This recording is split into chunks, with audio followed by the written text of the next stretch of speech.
Hi, this is Maggie from Design Code Debug Repeat. Welcome to the channel. And today I'm going to do an Arduino project.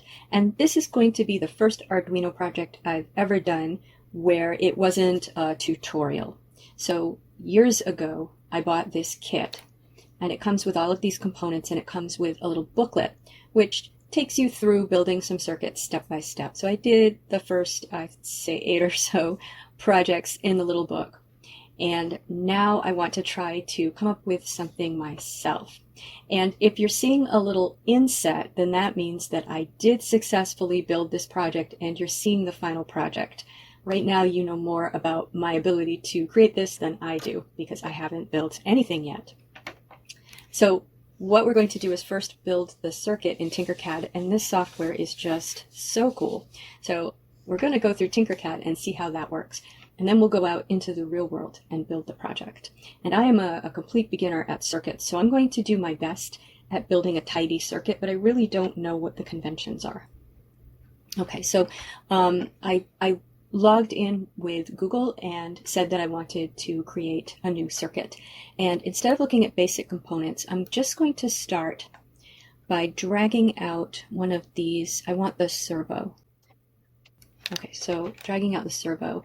And the first thing that's important to know is that I can use my mouse wheel to make this a little bit smaller. Okay, and then I'm going to switch to the basic components, and I'm going to build this on a breadboard. Basic, okay, nope, that's not what I want. All, I want all. Okay, so let's find a breadboard. There we go. Let's see what that looks like. Okay, that should work. Okay, so let's see, to start, I'm going to take the power from the servo and I'm going to bring it down into this channel, and then we'll connect the servo to the channel. So I don't know if channel is the right word.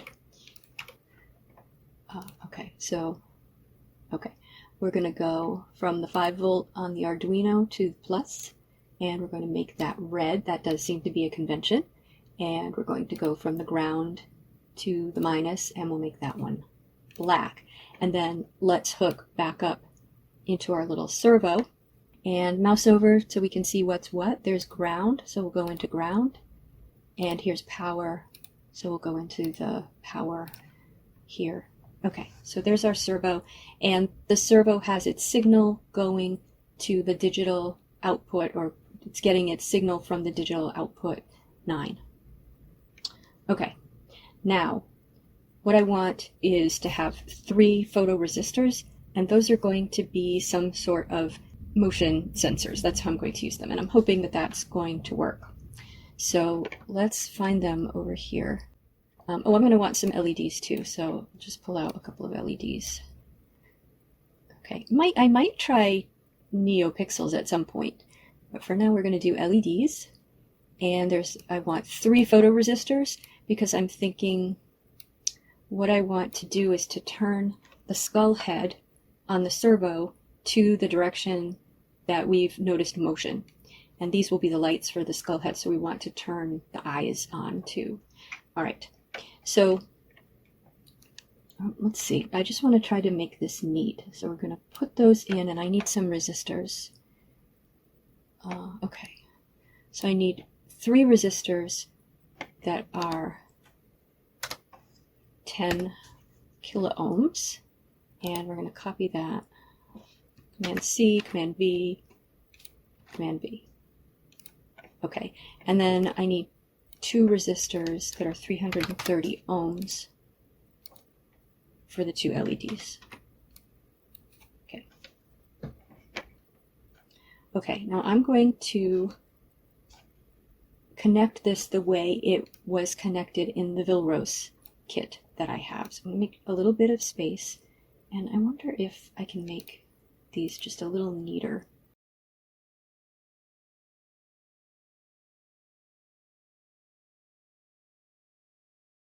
Just seems a little tidier. I don't know. Okay, so let's see. This is one of our resistors that's going to go here, and now the way it seems to hook up is we go negative to 1 foot of this. Okay. And control from the other foot, but also the other foot goes to a resistor. So I'm not sure if the order of these is important, so I guess we'll find out. But let's see, the way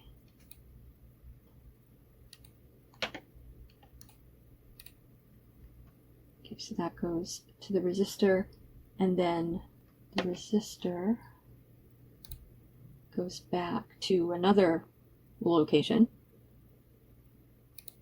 and then the other location goes to 5 volts. And that's the way they were hooked up. So we're going to go with that and then do the same thing again.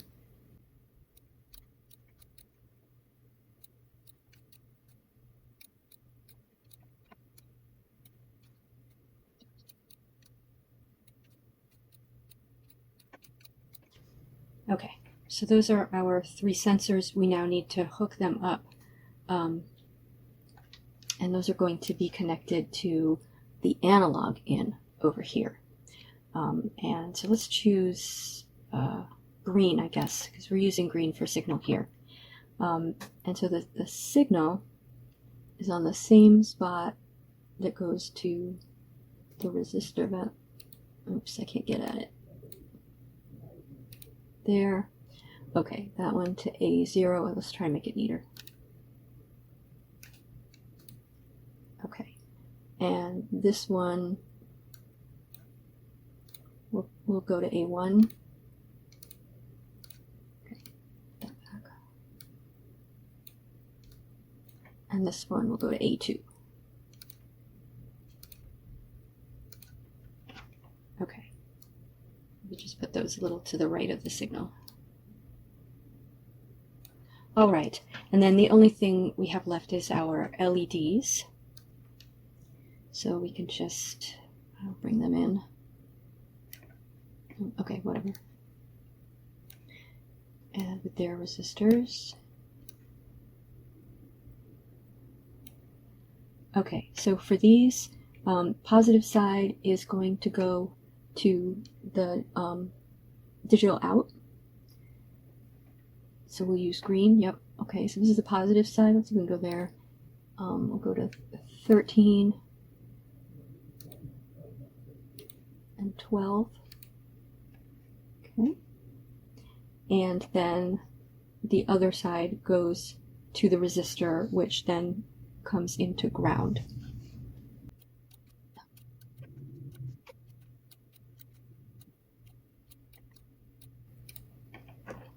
Okay. That is all wired up now, I hope correctly. So now what we want to work on is the code. Now this is not how we're going to work on the code. We're not going to work in blocks, we'll work in text. Okay, and we have this code that's already written for us that should just work to move, or would have worked, to move the servo. But we changed the way it's wired. Now it should still work. So if we run the simulation, yeah, it still runs the servo. But we're not going to use this code. So I'm going to just get rid of the code that does the loop. The setup I'm going to keep, and we'll change the comment.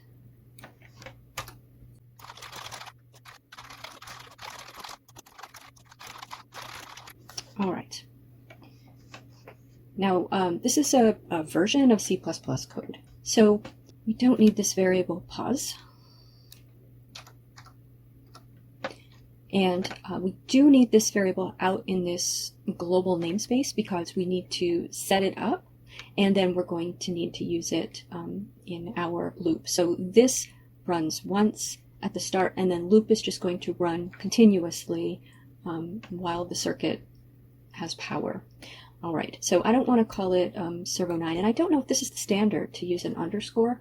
I'm going to use camel case, but hey, if that's wrong, tell me in the comments. Okay, so I'm going to call it, I think, skull head servo, because it's the servo we'll be mounting the skull head on.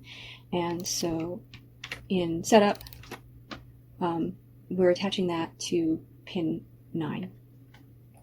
Honestly, don't know what these other parameters are. I should look that up. But for this circuit, I don't know exactly where I'm going to turn this. I don't know exactly how much light I'm going to be responding to. I'm going to have to figure those things out once I've built the actual circuit and put it where it's going to be. So I'm just going to put some values in for now. And so let's go ahead and we're going to have some constants before we declare that. So constants for the other, or for the pins. So we should have a constant for this as well. So let's see, let's say,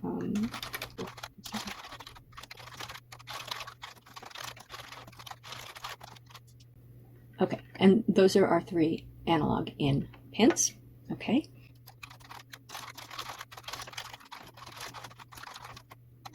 And it doesn't matter, they're both going to light up together, which is right or which is left.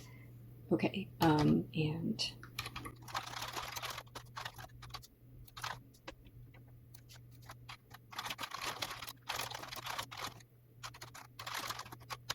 so these are just the degrees that I'm going to turn this to now.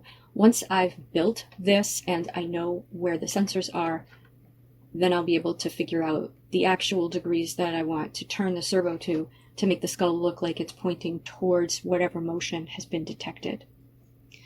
Okay, and the way I'm going to detect from these is to store the old light reading and look for a change in light reading. Now we'll see if that works.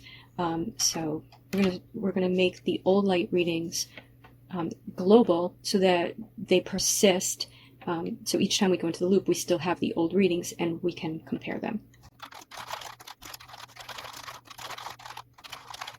And we'll start them out at -1, so that way we'll know whether we had a reading or not.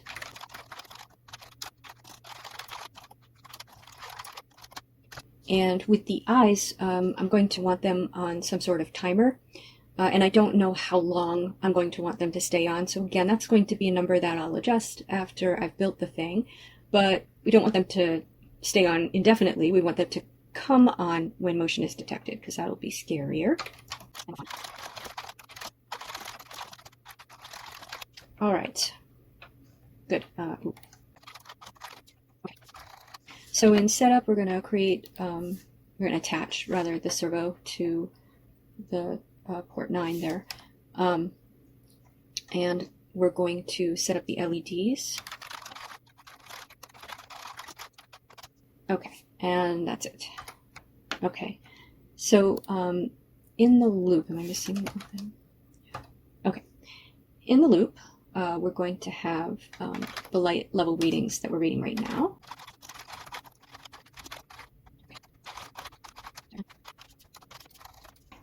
Okay, let's get the light level.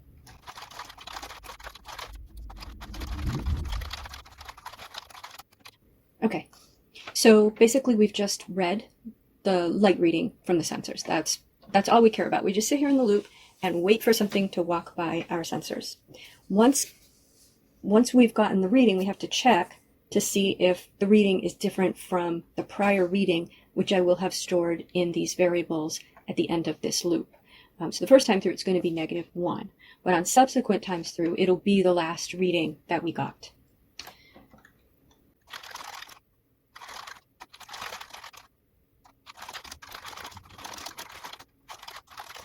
Okay, so if we have a value from before, then we'll do our comparisons.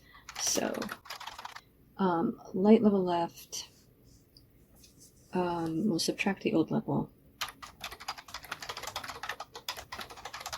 And then I'm just going to pick an arbitrary value to compare against based on readings that I've gotten, because I walked through this before and I got readings, but I don't know if I'll get the same readings. So we're going to move the skull to the right, and we're going to set motion equals to true so that we can turn the eyes on and start that counter. So let's just compare one at a time. So if we hit one, we'll stop comparing. And I'm not taking the absolute value because I only want it to go one way. Okay, and this is just... Okay, so now let's see if there was motion. We're going to turn on the eyes.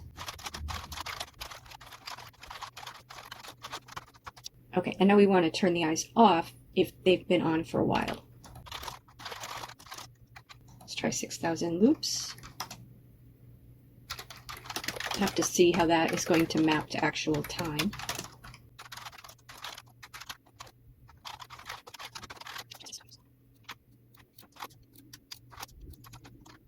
Okay, now what we want to do is take those readings that we got and copy them into the old variables, which are the global variables, so that next time we come through, we'll have something to compare to, which will be the current reading. Okay, I think that's it. All right, so I'm going to take a minute and read over this, and then we'll try to run it, and I'll show you some of the debugging features, which are really cool in the simulation features. Okay, we started the simulation, and it put the servo into a particular position. But how do we check to see if the sensors are going to respond to light? Well, what we can do is click on them, and what I want to do is I want to turn them all on. So as if light were hitting them. So they're sensing light. Now let's move one of them down. And you see the LEDs come on and this turned. Cool. Let's put them back. Okay, so how do we figure out what values are going on over here? What we can do is put a breakpoint in. So just like a regular debugger. Let's say I want to see what the light levels are after reading them. So I'll just click here and say go.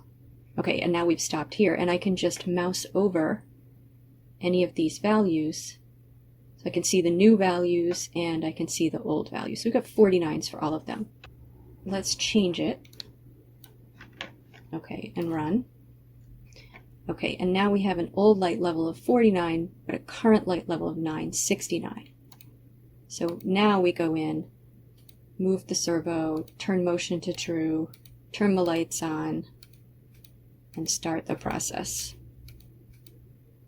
Now it doesn't seem to show the servo turning. We can see the lights coming on.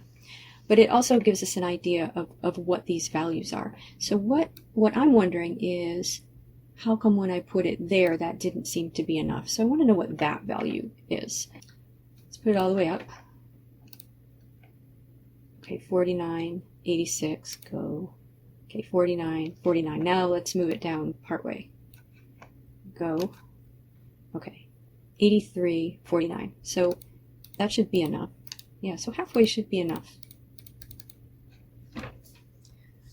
All right, so that's about all that I've learned about Tinkercad so far, but I just think it's really cool because it does allow us to simulate the circuit. I'm hopeful that this means that this circuit will work in reality, that it's not going to break any of my components, and we're able to debug our code. We can put breakpoints in. We can change the values of components. I don't think I can do anything about this. It's not an input component, but I can change the values of input sensors, which I think is really cool. And we can actually visualize what we would see if we were actually running this program on the Arduino and we had this circuit built. So I really, really love this system, and I hope that when I move this all out into the physical world that it will also work. And so that's going to be our next step. I only have one of these photoresistors, but I've ordered more. So as soon as I get those, I'll be able to build this on the breadboard. And then I've also ordered some boards that I can solder to. So as soon as I get those, then I'll be able to build something a little bit more permanent, and that's going to be the next step. I think this video is already a little bit long, so in the next video we'll build this out in the real world. So in the meantime, have fun and keep building.